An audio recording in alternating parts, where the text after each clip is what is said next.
welcome back to another installment of our State of the Community Address, Atlanta Voices, where we are listening to powerful community leaders talk about things that interest you and how we advance the community in ways that we've never seen before. Today, I have here with me the all-star, the powerhouse, Vanessa Hardiman. I'm going to give the floor to her so she can talk to us all about who she is, who she serves, and just exactly what her community is up to. Hey everyone, my name is Vanessa Hardiman. Thank you so much, Kayla, for giving me this platform. I am a resident of Atlanta, Georgia. I've been here over 20-something years. Prior to coming to Atlanta, I relocated several different times with one of the largest transportation companies in the world, and then came to rest here in Atlanta. Atlanta is a great place. It is community all the way. I have a consulting business as well as I have a nonprofit here. And what I try to do is I try to be a community resource. I love working with energetic, professional individuals that are driven to make a difference. And that's what I really want to be known as. I think that I have been given opportunities. I have been given experience. I've had opportunity to sit in some of the great rooms, and I just want to pass that information on, especially to the younger generation. A lot of the work that I do is based off the younger generation and how can we expose them to different things that help them to be positive citizens and to make a difference. I appreciate that. Can you tell me a little bit more about Boss Kids? I'm a fan of Boss Kids. I love everything that you guys are doing, but I want you to tell our community just exactly what Boss Kids is and how you're impacting them. Well, thank you. I'm glad that you asked. Boss Kids is an organization, it's a nonprofit organization. And what it does, it exposes kids to the real world and with an emphasis in the business world. We have different courses, we have different programs where we teach students from ages 8 to 22 career readiness and skills around STEM, career readiness, apprenticeship opportunities, financial literacy in a creative way. Our program is not a Black program. It's not a white program. It's not a Hispanic program. It is a green program. The color of money is green. So our thought is that we can bring these students together in creative programs, teach them about financial literacy, teach them about STEM, and give them opportunities to partner or opportunities to apprentice with like individuals like yourself, whether they can make money or they can just mentor with you. That also helps you when you're looking for that next generation. That helps that person that's been a successful entrepreneur to pass their skills and training on to someone who they may want to bring on as a partner and eventually as an owner in their business. So Boss Kids combines business, students, entrepreneurship, but also if a student says, hey, I'm not sure I really want to have a business, no matter what they do, whether they go into a professional skill set, they work in corporate America, they become a doctor, dentist, or lawyer, you still have to understand the mindset of an entrepreneur. Even though we think entrepreneurs have it made, we think they sleep all day, those of us that are entrepreneurs know you still have to have the basics. You got to get in there every day. You got to do what you say you're going to do. You have to live up to your commitments, and you have to deliver with a level of excellence. So that's what Boss Kids teaches. I appreciate that, Vanessa. You've done some powerful, amazing work with your students. I think you bring an interesting perspective because, a lot of our different guests, they work with grade school level kids, and you're working with college students that are already kind of preparing to move into the workforce. So in your opinion, is there a disconnect happening between what they believe entrepreneurship to be versus what entrepreneurship actually is? And what do you do to address those issues?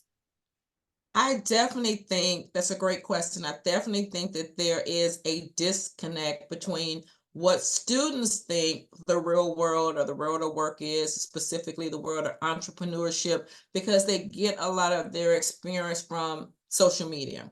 And social media really doesn't show you the nitty gritty, doesn't show you the hard things that you have to do, the hard decisions that you have to do.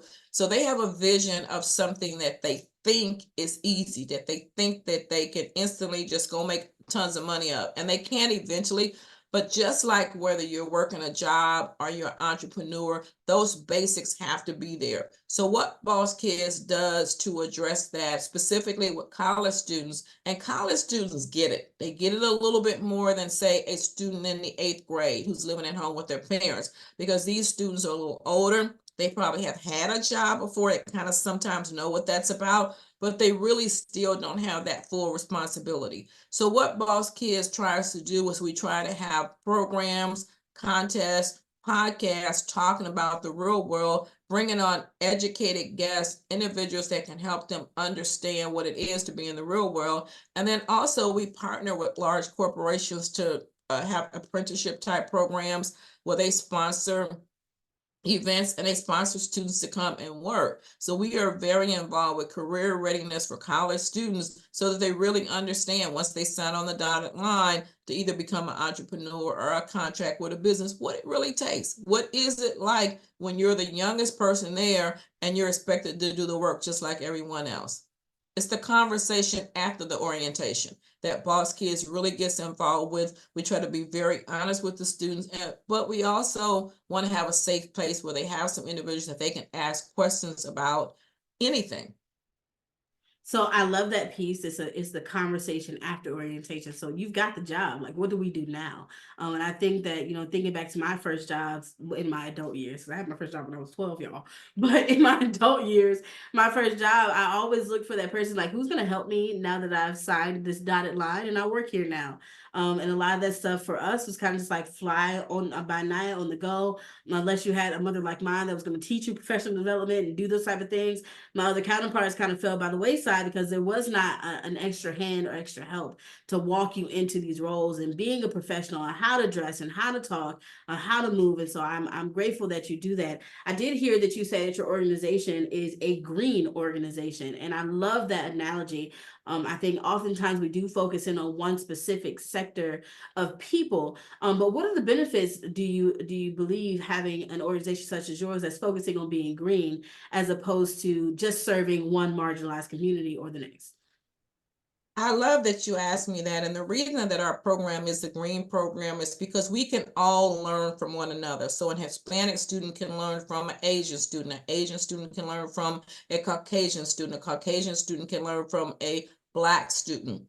The world of entrepreneurship is new to some individuals, but really making a living out of entrepreneurship and understanding the benefits of entrepreneurship, certain communities don't have that luxury. So what we do at Boss Kids is that we team up and we put them together on podcasts and contests and different things so that we can learn from one another and that they can learn from one another. These students that are growing up now, these college students that eventually are going to be the business leaders of the world, they grow up with Caucasian students. They grow up in rooms where Hispanics are, but they need to understand, how can you show me business concepts? How can I be better with my business? Can we partner? Can we go in and get a contract together? And it doesn't always have to be black, white, or blue. Green is the only color that really makes a difference in the business world. And I try to emphasize that with the students because we can all learn from one another. I like that. Having the ability to step into any room and just be confident in yourself and your business and what you're doing is super important. I also do believe that when you create environments like that and then go out into other areas where it might not look like them, it might not look like their brother, sister, cousin, there is not a hesitancy on just being yourself, right? Because you've been engaging with other people that don't necessarily look like you for a number of times in a number of different areas. So I applaud you for that. I'm wondering, what kind of roles, right, should community programs such as yourself and Boss Kids and this factor be doing to support this work that's surrounding the youth right now, right? Like we know that the mayor has dubbed Atlanta the year of the youth. We understand what that looks like, but what should we really be doing to make sure our kids are impacted? I think one of the things that all organizations, whether they're corporate organizations that are making donations, say to the city of Atlanta, which is the city that we live in, or the planners of the city of Atlanta for organizations and commitments like the Year of the Youth, is to talk with various organizations. Sometimes we only talk with a few traditional organizations, and those traditional manners and those traditional programs only serve certain youth, right?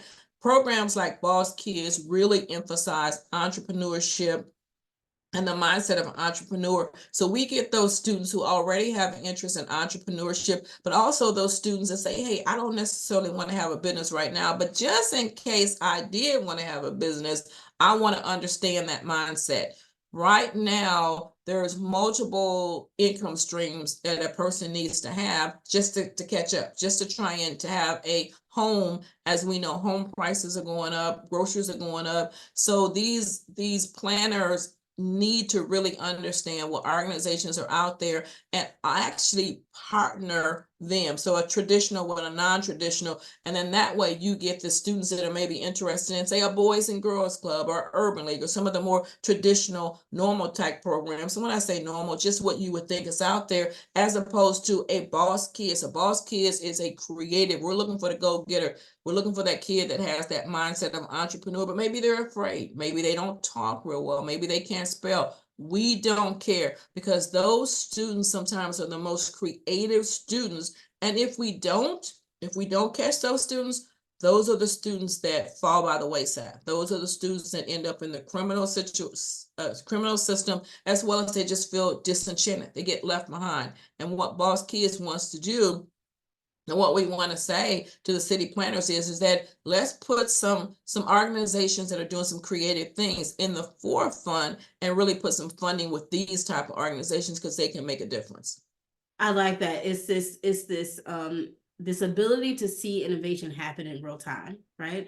I think that you with Boss Kids and even with your for-profit business are doing some really creative and innovative ways to get people engaged, to move the needle. And sometimes that's overlooked. It's not seen, just as you said, we're focusing on the YMCA's, the Boys and Girls Clubs, Jackson Jills, even the junior achievements of the world, but it's these organizations that are seemingly popping up overnight that are affecting these kids, that are really making real change happen, and we're not getting the funding that we need to make it happen. So a lot of the work that's being done, for those that are watching, is bootstrapping. It's coming out of our pockets. It's coming out of our efforts. It's coming from strategic partnerships that we built amongst each other. But it would be really great if we could get our local government, if we can get, other individuals to see the power in the work that we do. And that's what we're here about at the creative agencies, kind of shining a light on organizations such as Vanessa's, that is doing real work and making real change happen. So I appreciate all of that. And one last question for you, Vanessa, because you are working very heavily with the youth at the age that they're going into the workforce. If you could talk to the youth right now, if you could envision one of your kids, what would you tell them about preparing for the workforce of tomorrow? What should they be focused on? I think that we got some really creative students out there, and they're really good. They do some things on social media that my generation and your generation would never even thought of. But I also think that they can learn from our generation, just how to navigate through problems, how to navigate through issues. And I would tell the students, never be afraid to ask. If you get an assignment or you get something that's tough, don't shrink back from it.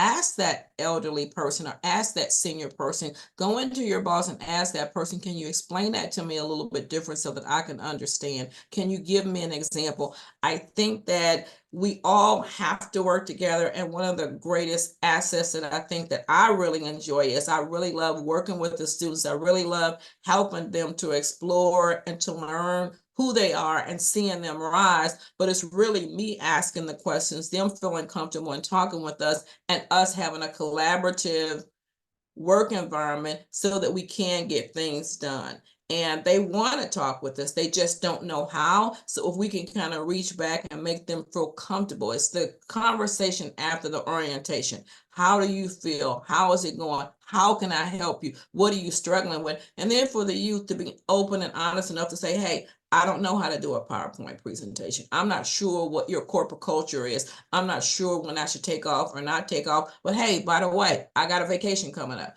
And not being comfortable with emailing us as opposed to texting us. I think just that basic conversation and realizing our differences will go a far way to making students feel comfortable. But for the student, I want them to know that our generation loves them. We support them, we believe in them, and there are programs and individuals out there to help them navigate this landscape and to be successful. I love, you already did what I wanted you to do, which is to talk to us and talk to them. Because oftentimes I think that we get so full of ourselves that we don't even want to help the next generation. We're like, we don't have time to teach them how to be professionals. But then we start to think like, who taught us to be professional? Someone had to walk us through it. Someone had to be patient with us. And knowing that this is the microwave generation, they do want things to be very speedy. This particular generation, have some patience, right? Like, take your time, learn, like, and we're all going to be here to help you and support you. So I appreciate that impact that you gave in that analysis that you gave for that, Vanessa. We here at the Creative Agency believe that community is currency. So Vanessa, can you tell us, how can we get involved with you? Where do we go? How do we donate? Tell us how to connect with you after this. All right.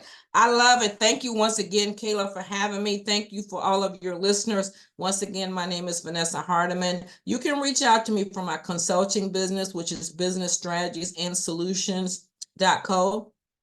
I'm sorry, business strategies and solutions.llc. I'm on all social media, especially on LinkedIn. And then for Boss Kids, we're looking for funders. We're looking for sponsors. We're also looking for board members. And Boss Kids is BOSSKIDZ Inc.com. Thank you so much for your time, Vanessa, and to everyone watching. We're going to be having such powerful conversations all week. Please stay tuned. If you want to learn more about what we do and how we do it, visit us at rebrandland.net, and we'll be here to serve you. Remember, community is currency. We need you. We believe in you. You the best. Talk to you later. Bye.